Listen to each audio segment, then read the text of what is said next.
Salut à toutes et à tous, j'espère que vous allez bien. Alors bon, je voulais me mettre en bordure de rivière et puis il s'est mis à pleuvoir. Du coup, je vais faire cette petite vidéo dans la voiture. Je me suis dit que ça changerait un petit peu de mon bureau là, même si mes petites lumières et mon setup est extraordinaire. Je sais, c'est le plus beau setup de la planète. Je me suis dit on va changer un petit peu, on va aller dehors. En fin de compte, on va le faire dans la Tesla et vous verrez que c'est approprié. Il y a un lien entre cette vidéo et Tesla. Excusez-moi, mais de temps en temps, je vais regarder mon petit prompteur. Enfin, j'ai une tablette là, sur laquelle j'ai mis une sorte de plan. Je me suis un petit peu organisé pour cette vidéo, j'ai mis un certain temps à la faire. C'est-à-dire que je vais vous parler de quelque chose que j'ai pas encore résolu, mais c'est des réflexions, et peut-être qu'elles pourront vous aider si vous vous posez quelques questions à ce sujet. Ça s'adresse à un système de panneaux photovoltaïques bien particulier. On va parler là vraiment de ceux qui sont comme moi, c'est-à-dire en autoconsommation, avec un peu trop de panneaux. Moi, comme je vous l'ai expliqué, j'ai mis volontairement trop de panneaux pour pouvoir charger ma voiture. Ça a des avantages et inconvénients. On va revenir dans cette vidéo là-dessus.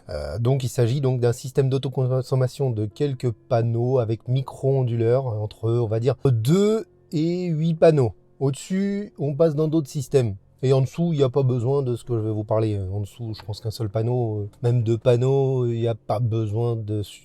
vous n'aurez pas de problème de surplus. Donc, le sujet de la vidéo, c'est quoi? C'est le surplus photovoltaïque. Quoi en faire? Que faire de ce surplus photovoltaïque?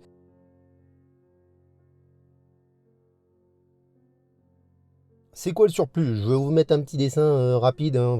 Je pense que vous avez compris, c'est quand vos panneaux photovoltaïques produisent beaucoup plus que la consommation de votre habitation. Normalement, il faut dimensionner vos panneaux pour pouvoir annuler votre talon, c'est-à-dire si votre maison en gros consomme entre 200 et 400 watts, vous allez mettre un ou deux panneaux comme ça, vous allez pouvoir couvrir la journée, c'est 200 à 300 watts.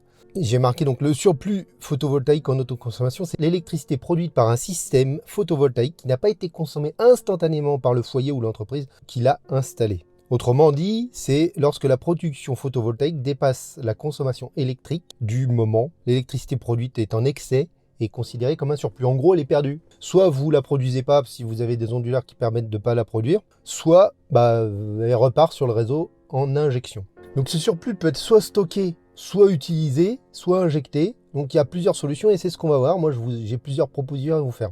Il faut savoir, donc c'est ce que je disais juste avant, il y a certains systèmes qui sont équipés de dispositifs qui empêchent l'injection. C'est-à-dire normalement, il faut éviter d'injecter. Oh, il y a des canards. Il faut éviter d'injecter ce surplus ou trop injecter le surplus. Moi, dans mon cas, j'essaye d'injecter le moins possible et de consommer le plus possible.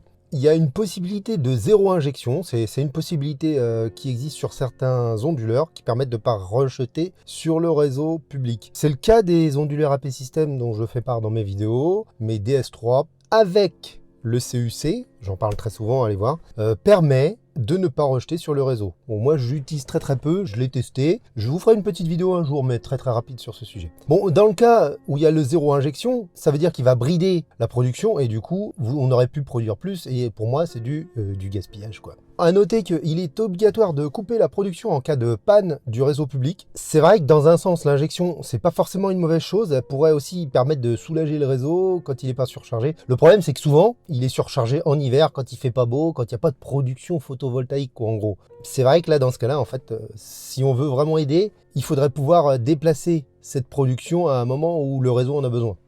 Alors, le but, c'est de maximiser, de rentabiliser les panneaux aussi. C'est-à-dire, s'il y a du gaspillage, vous mettrez plus d'années à rentabiliser vos panneaux. Donc, plus vous utilisez de manière efficace l'électricité produite, plus vite vous rentabiliserez vos panneaux. Pour moi, dans mon cas, j'ai pas acheté ces panneaux uniquement dans un espoir de rentabilité. Puis, je vous assure qu'en fin de compte, je fais aucun calcul là-dessus. Je les ai achetés, ils y sont. Puis, je peux même pas vous dire quand ils me rapporteront de l'argent et si un jour ils me rapporteront. Ils y sont, c'est comme ça, vaille que pourra. Ça se dit ça? Je suis pas sûr.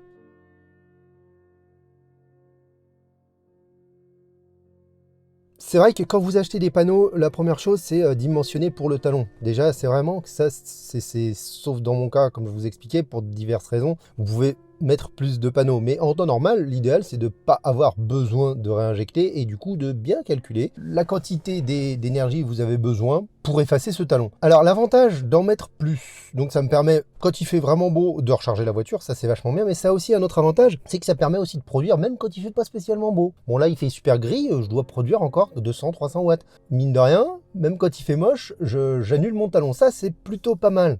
Si vraiment vous voulez produire plus, il y a d'autres systèmes que les micro-onduleurs qui sont plus efficaces, comme des onduleurs centrales hybrides qui permettent de rebalancer sur une batterie. Voilà. Là, on parle vraiment des gens qui, comme moi, ont déjà leur installation. Elle est déjà fonctionnelle et ils se disent tiens, j'aimerais bien moins gaspiller. Voilà. C'est pour les gens qui ont déjà fait ce choix. Donc, d'où l'intérêt de réfléchir à ce que vous voulez bien avant. D'accord? Est-ce que vous voulez revendre? Non. Est-ce que vous voulez vendre? Attention, c'est pas revendre, c'est vendre. Est-ce que vous voulez vendre votre surplus? Est-ce que vous voulez stocker votre surplus pour le restituer plus tard? Voilà, c'est une réflexion qui normalement doit se faire avant. Bon, mais pour les gens qui ont déjà leurs panneaux, qui ont déjà leur installation, ou qui pour des raisons diverses et variées n'ont pas pu faire autrement, voilà, pour des raisons par exemple d'économie, parce que construire soi-même ça vaut le coup, mais on ne peut pas vendre l'électricité à EDF, voilà, donc il y a diverses solutions. Voilà.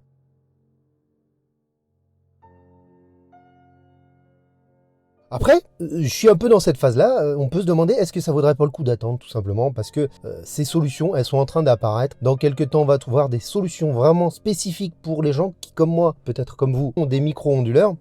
Et puis petit à petit, il y a aussi le prix des batteries qui risque de baisser. Donc peut-être la solution, c'est de tout simplement essayer de consommer le maximum, peut-être de réinjecter un peu et d'attendre de voir que les solutions se décantent. Parce que, à mon avis, c'est très très fort probable qu'il y ait des super solutions qui arrivent dans le futur.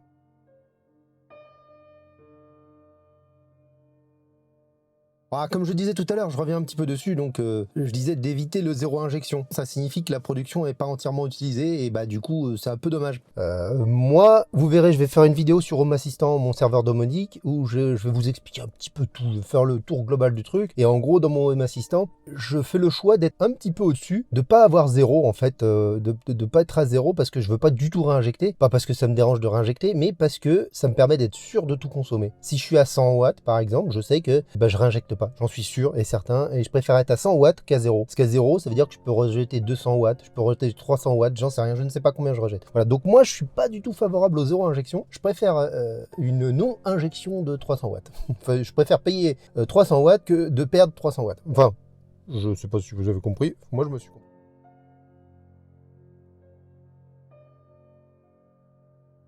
Il y a une chose qui apparemment est super efficace, c'est les trucs type EcoJoco. Regardez, dans le futur, la vidéo que je ferai sur Home Assistant, je me suis fait une sorte de truc avec ma petite tablette, mon Google Nest Hub, un truc dans le genre, ça s'appelle, où j'ai la consommation instantanée de l'habitation. Alors il y a l'EcoJoco qui paraît que c'est efficace, moi je trouve ça assez cher quand même ce truc, mais ça permet de voir en instantané si on consomme beaucoup, si on surconsomme, si on injecte ou pas, voilà, ça permet de voir plein de petites choses et de commencer à gérer un peu sa consommation là, plus que sa production. Mais il paraît que c'est super efficace, donc regardez l'EcoJoco, c'est un très très bel appareil, je le trouve joli.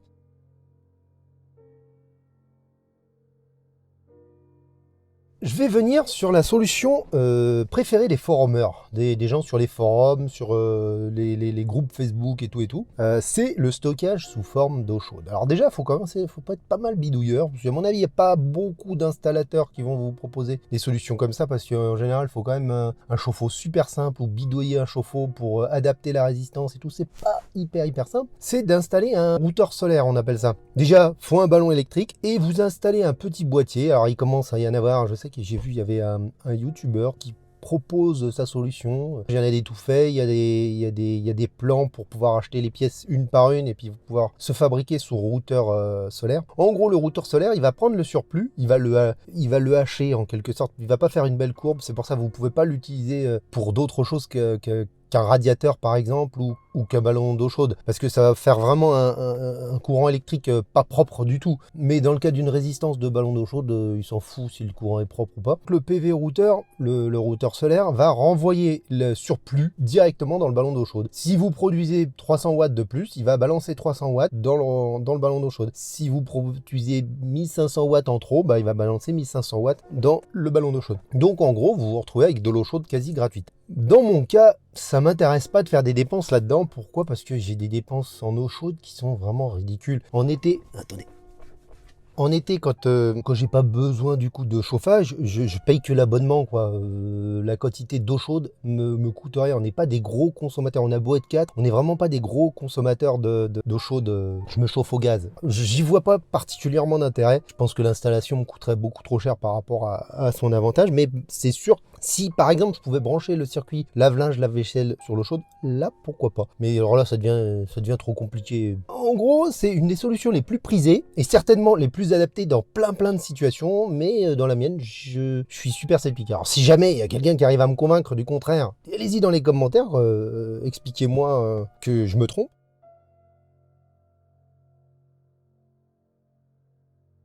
Alors, une autre solution, ce serait d'utiliser des radiateurs électriques. Pourquoi pas? C'est une solution qui fonctionne évidemment que l'hiver, complètement inutile en été. Il y a un problème, c'est que vous n'allez pas pouvoir piloter le radiateur. C'est-à-dire, en gros, le plus simple, c'est quand même un radiateur. Il y a des radiateurs Wi-Fi et tout, mais pour piloter le bordel, à mon avis, ça va être très compliqué. On ne peut pas régler en fait à distance, ou du moins en fonction de l'apport solaire, on ne peut pas régler la puissance du radiateur. Donc l'idéal, c'est d'avoir plein de petits radiateurs de quelques centaines de watts, je dirais, je sais pas, par exemple 300 watts. Par exemple, vous avez un surplus de 900 watts, vous mettez 3 radiateurs en haut. 900 watts, 3 radiateurs. Et si vous avez qu'une surproduction de 600 watts, vous mettez 2 radiateurs. Le problème, c'est de trouver des radiateurs de 300 watts, par exemple, ou de relativement peu faible puissance, c'est pas si évident. Alors après, vous mettez une prise connectée en fonction de la surproduction, tac, vous faites une bascule, tac. On a fait des petits tests, ça fonctionne, franchement, ça me fonctionne. J'ai un radiateur de 2000 watts que tu peux mettre en 1000 watts, donc je le mets en 1000 watts, et j'ai un second petit radiateur de 400 watts, et du coup, je peux couvrir une consommation jusqu'à 1400 watts. Dans les 400 watts, je mets que le petit radiateur. Si je suis au-dessus de 1000 watts, je mets le gros de 1000 watts, et puis si je suis au-dessus de 1400 watts, je mets les deux. Je les ai automatisés un petit peu, mais c'est vraiment pas idéal, mais ça pourrait être une solution, mais que pour l'hiver. Voilà, c'est vrai qu'en été, on va pas foutre du chauffage pour dire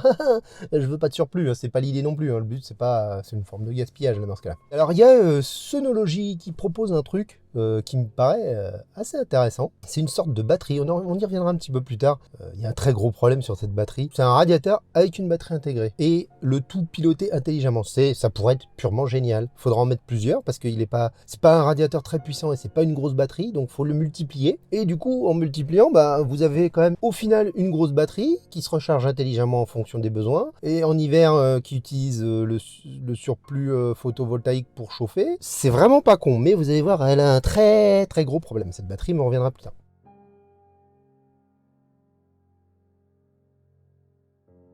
On se dit aussi, ouais, faut lancer le lave-vaisselle, le lave-linge quand il fait beau. Bon, oui, sauf que le lave-vaisselle, le lave-linge, en fin de compte, ça va consommer beaucoup, mais d'un seul coup. C'est-à-dire que ça va consommer 2000 watts, vous allez surproduire 1000 watts, vous avez encore une consommation de 1000 watts résiduelle. Bon, sauf si vous produisiez 2000 watts dans ce cas-là. Mais en fait, le lave-linge, le lave-vaisselle, globalement, ils vont pas consommer tout le temps. Ils vont consommer que quand l'eau est chauffée. D'où l'intérêt tout à l'heure du ballon d'eau chaude. Donc c'est pas du tout idéal. Faut pas compter sur le lave-linge et le lave-vaisselle. Bon, en gros, vaut mieux avoir des heures pleines et des heures creuses et puis utiliser votre lave-linge et lave-vaisselle en heures creuses. C'est presque plus efficace parce que c'est très rare en fin de compte. S'il fait très beau, il restera du surplus. S'il fait moyennement beau, vous aurez quand même de la consommation. C'est-à-dire que votre surplus solaire va pas tout prendre en charge. Donc, ouais, c'est pas du tout idéal. On va enfin attaquer les batteries.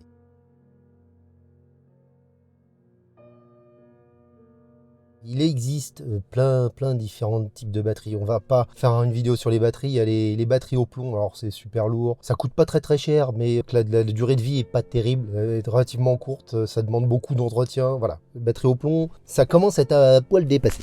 Alors les batteries au lithium, ça c'est vraiment la mode en ce moment. Ça stocke beaucoup d'énergie. C'est beaucoup moins lourd que les batteries au plomb et ça a surtout une durée de vie très longue. Enfin, très très longue par rapport au plomb. Évidemment, dans le cas où on veut stocker sur des batteries, c'est des points à prendre en compte, hein, donc vraiment faire. Il y a des batteries au nickel-cadmium, il y a des batteries au sodium-ion. On va se limiter dans la vidéo aux batteries lithium parce que c'est les moins lourdes et celles qui ont le plus grand cycle de vie, qui peuvent atteindre 3 voire 6000 cycles.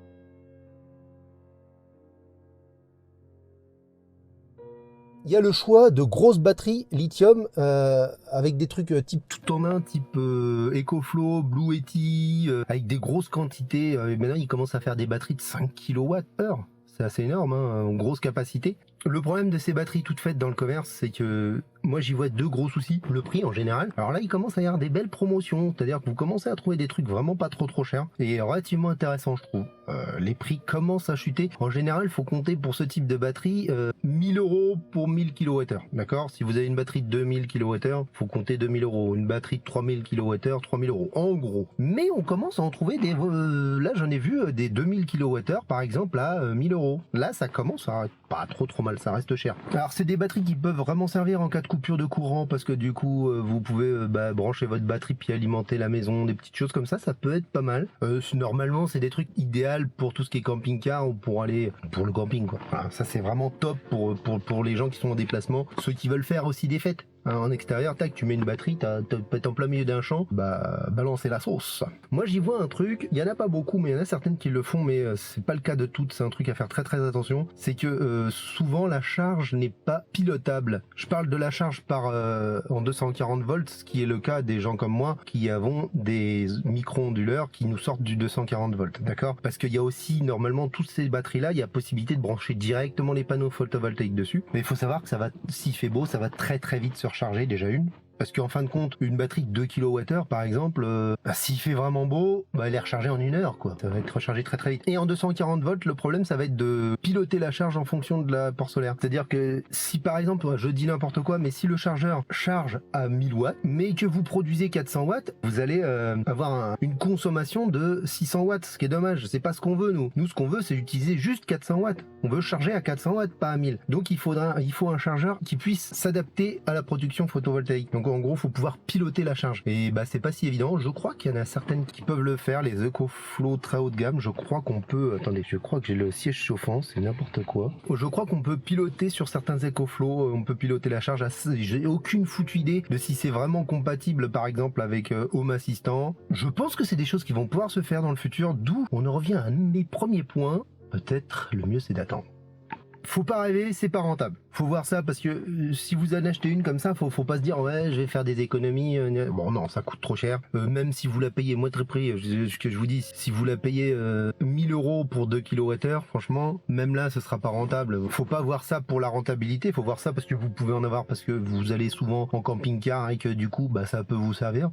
Vous avez peur des coupures de courant et ça permet d'avoir quelque chose en cas de coupure de courant. Faut le voir plutôt comme ça. La durée de vie, évidemment, est à prendre en compte dans le cas de toutes les batteries, la durée de vie, c'est un truc à prendre en compte. Voilà, puis c'est ce que je dis, c'est quand même compliqué à mettre en place un gros système comme ça avec des micro-onduleurs, parce que dans tous les cas, il y a des pertes, parce que comme les onduleurs, ils transforment le courant continu en courant alternatif. Ensuite, pour charger la batterie, il faut retransformer le courant alternatif en courant continu. En gros, il doit y avoir énormément de pertes. Si vous avez le besoin de ce type de batterie pour autre chose, je pense que ça peut valoir le coup. Pourquoi pas, vous pouvez vous en servir, c'est plutôt pas mal.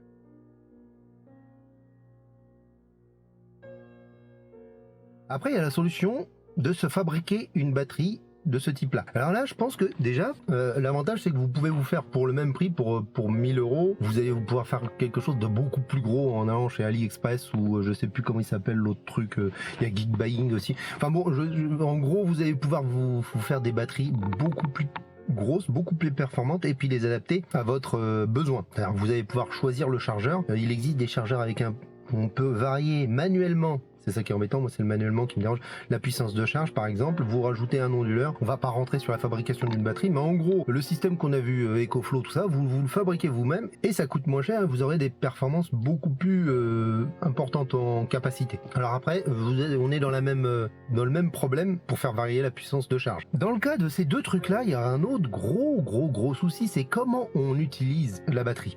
Comment, parce que bon, c'est bien gentil, on a stocké l'énergie, mais après, il faut la restituer dans la maison. Alors c'est soit Il y a plusieurs solutions et il n'y a pas de solution vraiment idéale pour le moment. Un jour il y aura. Pour le moment, c'est vraiment de la bidouille. C'est-à-dire que il va falloir mettre un inverseur de source, c'est-à-dire en gros couper l'arrivée EDF, si vous voulez rebalancer sur toute la maison, il va falloir mettre un inverseur de source, c'est-à-dire couper toute l'arrivée EDF de la maison pour pouvoir brancher la batterie, que la batterie alimente la maison. Je vais pas rentrer dans le détail parce qu'en plus ça me paraît être quelque chose de très dangereux, donc on va pas... ça me paraît être une très mauvaise solution, et si vous voulez faire comme ça, le mieux c'était de prendre un onduleur central hybride. Il va aller gérer la charge des batteries, gérer l'usage des batteries pour le rebalancer dans la maison. Quand il faut utiliser EDF, il va utiliser EDF. Quand il faut utiliser la batterie, il va utiliser la batterie. Je pense que dans ce cas-là, c'est ce qu'il fallait, c'est vraiment ça. Jusqu'à ce qu'il y ait du matériel spécialisé. Mais il existe un onduleur qui permet de faire ça, et ça rajoute des coûts, et du coup, à mon avis, c'est totalement pas du tout rentable, le bordel. Il y a le souci, donc, ce gros souci de comment faire. C'est pas évident. C'est faisable, mais c'est pas évident. Il y a une autre solution qui consiste à mettre le consommateur que vous voulez sur la batterie. Alors vous rechargez la batterie, vous branchez votre téléviseur sur cette batterie là, et du coup le soir avec une prise vous coupez l'alimentation électrique de la batterie, et c'est la batterie qui va fournir l'électricité à votre télévision par exemple, ou mon ordinateur. Vous mettez la batterie au cul de l'ordinateur, vous coupez l'alimentation de la batterie, et du coup c'est la batterie qui va fournir de l'énergie à l'ordinateur.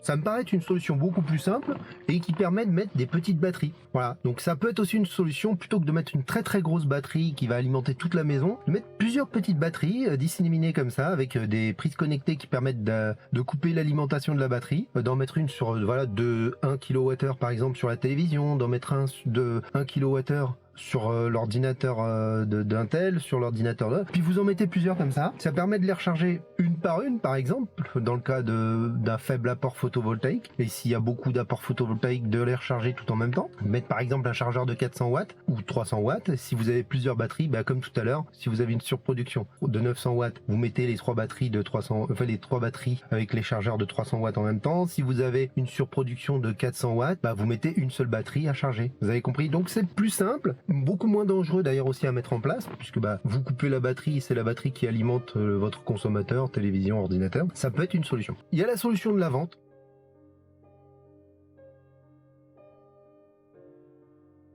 Bon, la vente du surplus à un opérateur ou batterie virtuelle aussi. On va pas rentrer dans le détail, il y a plusieurs opérateurs de batterie virtuelle. Renseignez-vous sur internet, ça peut être une bonne solution. Faut vraiment étudier le truc long, en large, en travers. Il y a pas mal de gens qui me disent être satisfaits par ce système-là. Je pense que dans le cas où vous dépassez les 4 panneaux par exemple, vous dépassez les 6 panneaux comme moi, franchement là, faut peut-être partir sur ça, parce que à moins de vouloir être autonome et d'avoir effectivement un gros système de batterie, mais si vous avez un gros système de batterie, vous n'êtes pas sur des micro-onduleurs. Donc en restant sur un système de micro-onduleurs, c'est pas si évident que ça que la batterie virtuelle soit intéressante. Je pense que la batterie virtuelle, elle peut être très bien dans le cas d'un système central avec vente. Vous vendez votre surplus et vous prenez pas la tête avec des batteries. C'est vraiment pas plus con qu'autre chose, quoi. Mais c'est vrai que dans mon cas où je suis un petit peu entre les deux, il y a, je sais plus, un fournisseur qui s'appelle JPME, je crois, qui propose pour 700 €, il achète le surplus photovoltaïque à des tarifs très intéressants. Donc ça peut être à voir. J'ai eu quelqu'un qui m'a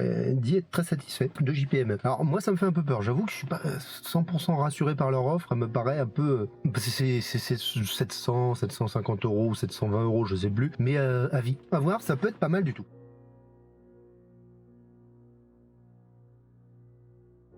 Le chauffage avec des batteries.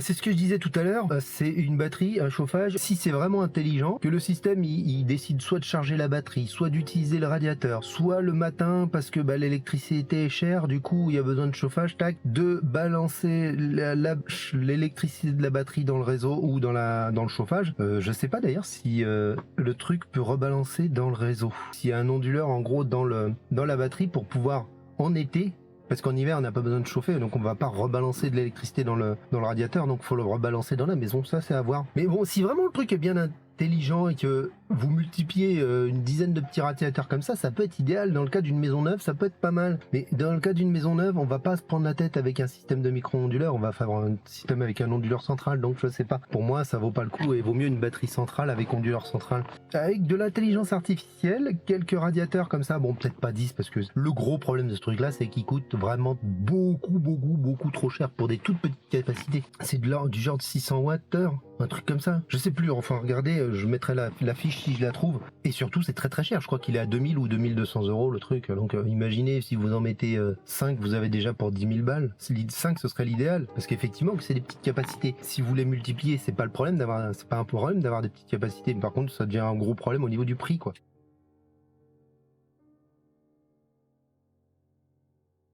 Ce serait une clim, par exemple, un peu comme à l'inverse des radiateurs, en complément des radiateurs. La clim, elle va être utile qu'en été. On va pas l'utiliser en hiver. La clim, c'est un gros consommateur. Il faudra beaucoup de soleil quand même pour compenser. Et ce sera valable surtout en cas de canicule. En cas de canicule, vous pouvez utiliser entre guillemets la clim.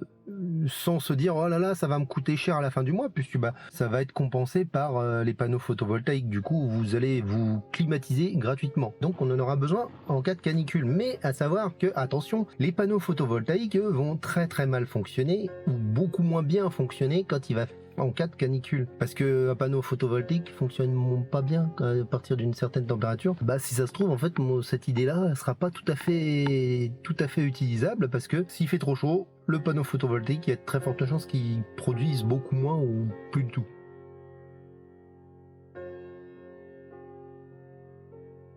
Il y a aussi une déclinaison de la climatisation qui est utilisable qu'en été, le climatiseur réversible ou la pompe à chaleur. Ça, ce sera à voir. Je sais pas si ça existe, des pompes à chaleur comme ça. Ce serait pas utilisable qu'en été, ce sera aussi utilisable en hiver, puisqu'elle est réversible. Je me disais, l'idéal, ce serait les pompes à chaleur de cet engin-là. Elles sont hyper performantes, les pompes à chaleur Tesla. Et j'avais entendu que Elon Musk, il comptait éventuellement proposer ces pompes à chaleur très performantes pour les habitations. Et ça pourrait être une super bonne idée. Alors évidemment, le problème de ce genre de truc, c'est qu'il faut le piloter. C'est-à-dire qu'il faut que la pompe à chaleur, que la climatisation réversible soit adaptable et consomme pile le surplus solaire, pas plus. Voilà, il faudrait que ça puisse s'adapter, qu'elle puisse fonctionner en fonction du surplus solaire. Et ça me paraît compliqué. Et pour l'instant, je crois pas qu'il y ait de climatisation réversible capable de s'adapter au surplus solaire. Mais, comme je vous disais, peut-être le mieux, c'est d'attendre. Et peut-être dans le futur, ce sera des choses qui seront proposées.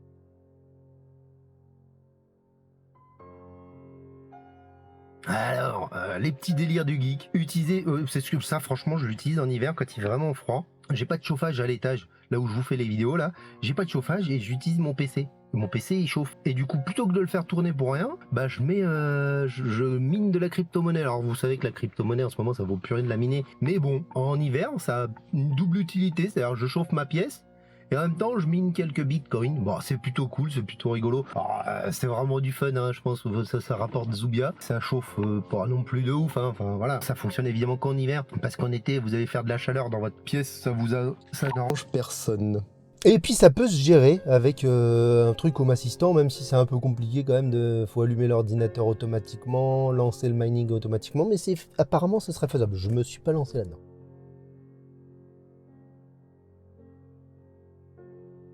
La meilleure des solutions que j'ai trouvées, et qui a quand même beaucoup d'inconvénients, c'est la voiture électrique. Là où les voitures, si vous avez plusieurs voitures, c'est encore top, parce que ça permet de faire un roulement. C'est une très bonne solution. Franchement, c'est une super solution, et je regrette pas d'avoir mis plus de panneaux pour pouvoir recharger la voiture, parce que ça permet de la recharger quand même de manière... Il y a des journées, j'ai rechargé, je pense qu'en été, je pourrais recharger près de 20% de la voiture, ce qui est quand même en une journée, ce qui est plutôt pas mal du tout. Dans le cas de Tesla, je peux pas parler pour les autres marques, mais j'arrive à faire des purées d'automatisme. Regardez la vidéo que je vous ferai dans quelques jours sur Home Assistant, vous allez voir, c'est de la folie. On peut gérer toute la bagnole avec Home Assistant, gérer la puissance de charge, c'est génial, c'est top de chez top. Les inconvénients de la voiture électrique, faut pas que votre batterie soit pleine. Donc ça signifie quand même avoir aussi la voiture de disponible la journée. Parce que vous n'allez pas charger la nuit, puisqu'il n'y a pas de soleil la nuit jusqu'à nouvel ordre. Puis vous n'allez pas charger une batterie pour charger la voiture la nuit. Enfin là, ça devient un petit peu tordu le truc. Donc c'est un petit peu compliqué parce que faut avoir la voiture de dispo la journée. Et ça signifie aussi rouler la nuit, ou la décharger la nuit. Moi, c'est un petit peu mon cas parce qu'en fait, j'arrive à couvrir j'accompagne quasi tous les jours mes enfants au basket. Il y a quand même des 20 bornes aller-retour. Hein, bah, ça me permet de jamais avoir la batterie à 100% et de toujours avoir un peu de quoi recharger. Parce que si vous avez la batterie à 100%, voilà, vous pouvez la brancher, elle va pas charger. Franchement, ça peut être pas mal. D'où l'intérêt, par exemple, d'avoir deux voitures. Là, vous faites un roulement, vous vous débrouillez pour pas charger au-dessus de 80% pour être tranquille et toujours avoir de la puissance de charge. Bon, là, en ce moment, je ne recharge pas grand-chose. Hein. Vous avez vu le temps. C'est bof, bof, bof. Vous avez compris pour la voiture, vous regarderez ma vidéo Home Assistant, je vous en parlerai un petit peu plus précisément. À voir en fonction des autres marques si on peut faire ce que je vous propose dans Home Assistant, je suis pas sûr.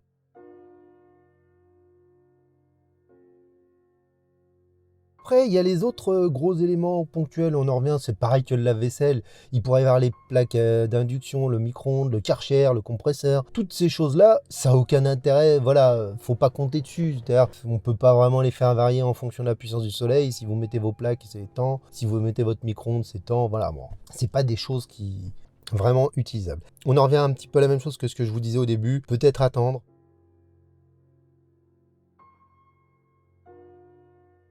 Il y a un truc qui est en train d'arriver, ça s'appelle le couplage AC. En gros, c'est un boîtier, c'est une sorte d'onduleur que vous mettez après vos micro-onduleurs.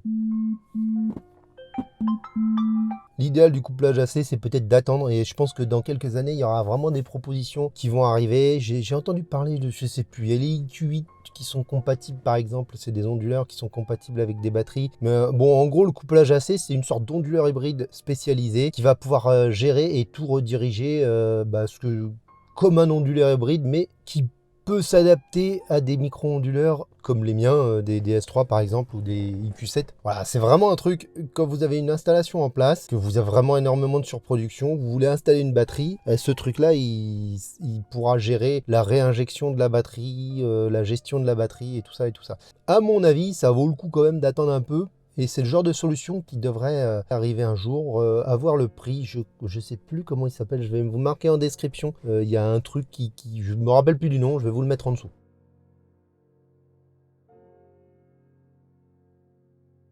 Un petit truc un peu fun auquel je pensais, pourquoi pas partager le surplus? Vous avez du surplus, plutôt que de le rebalancer comme ça directement chez EDF, vous le refilez au voisin. Et le mec, tu vois, c'est ce qu'on disait, on tire des câbles chez le voisin, tac, et le voisin il se branche chez toi, tac, il tire de l'électricité. Non, bon après vous pouvez, voilà, si par exemple vous voyez votre voisin qui est en plein été, et il veut laver sa voiture avec son Karcher, tu lui dis viens, branche ton Karcher chez moi par exemple, ça peut être ça tout simplement. Par contre, ça peut être une vraie solution dans le cas des résidences neuves. Petite copropriété neuve, pourquoi pas mettre un nombre de panneaux photovoltaïques pas sur toutes les maisons parce que c'est pas forcément utile, d'avoir un système de répartition des charges ou de vente, mais plutôt que de vendre le surplus à EDF, vous le vendez à vos voisins. Wow. Dans le cas d'une résidence neuve, je pense que c'est quelque chose qui peut être à étudier. Pourquoi pas? C'est pas si con, hein.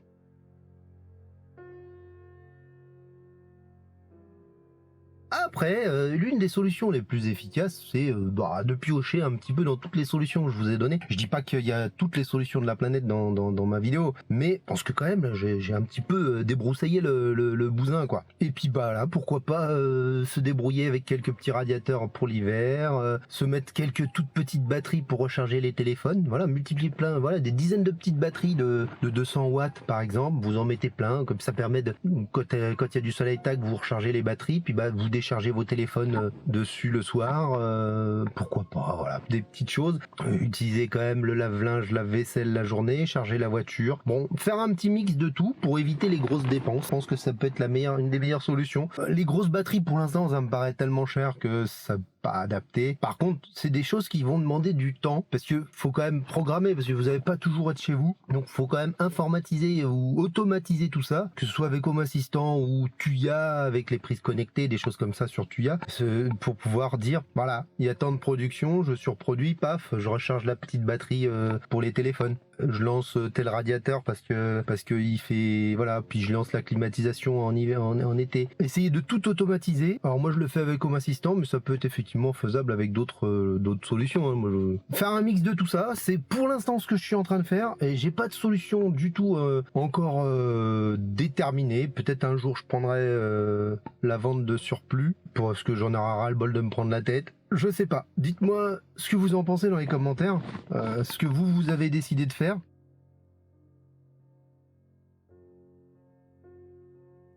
Si vous n'avez pas encore choisi votre système de panneaux photovoltaïques, prenez en compte tout ce que je vous ai expliqué là, parce que peut-être ça vaut plus le coup de passer sur des onduleurs un onduleur central avec éventuellement la possibilité de mettre une batterie dessus un jour si vraiment ça vous intéresse. Peut-être dimensionner, mettre 16 panneaux pour pouvoir vendre le surplus. Voilà, réfléchissez vraiment à tout ça avant l'achat de vos panneaux. Comme je vous expliquais, je regrette absolument pas mon choix, ça me permet de recharger la voiture, c'était l'idée principale, mais c'est vrai que quand je recharge pas la voiture, je cherche des solutions. J'aurais bien aimé me fabriquer une petite batterie moi-même, là, une batterie d'ail do it yourself, que j'aurais fabriquée avec le onduleur et tout ça. C'est beaucoup moins cher qu'une grosse batterie EcoFlow. Ça reste quand même un coût qui est difficilement rentabilisable. Vous avez compris. Voilà, bon, j'avais marqué ça en résumé, il est important de bien réfléchir à ses besoins et à son budget avant d'investir dans un système solaire. Les solutions pour optimiser la consommation d'énergie varient selon les préférences et les contraintes de chaque utilisateur. Ouais, je me suis aidé avec ChatGPT.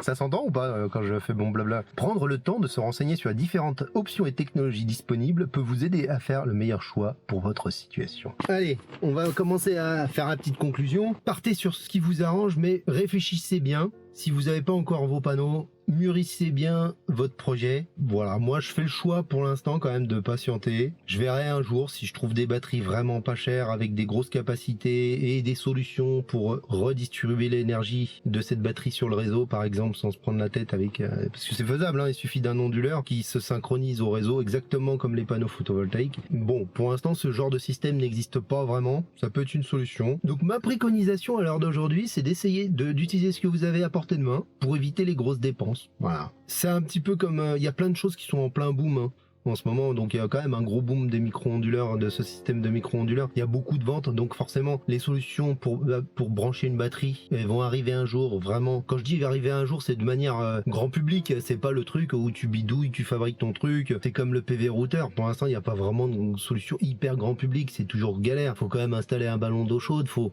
fabriquer ou installer un routeur. Alors les gens qui en ont apparemment sont hyper satisfaits, c'est vraiment une super bonne solution. C'est peut-être si vous avez déjà le ballon par exemple, ça peut être vraiment la solution idéale et visiblement les gens sont hyper satisfaits de cette solution là, donc pensez-y. Voilà, bon, faites un petit tour de toutes mes solutions, il y en a certainement d'autres que j'ai pas pu, que j'ai zappé. N'hésitez pas à me le dire justement dans le commentaire. Hey Geek, t'as oublié ça, je me ferai un grand plaisir soit d'en parler à une autre occasion ou de le rajouter dans les commentaires ou dans la description. Bon bah voilà, bah écoutez, si la vidéo vous a plu, pensez à mettre le petit pouce là, franchement ça fait super plaisir. Abonnez-vous, partagez la vidéo si elle vous a plu et je vous dis ciao, bye bye.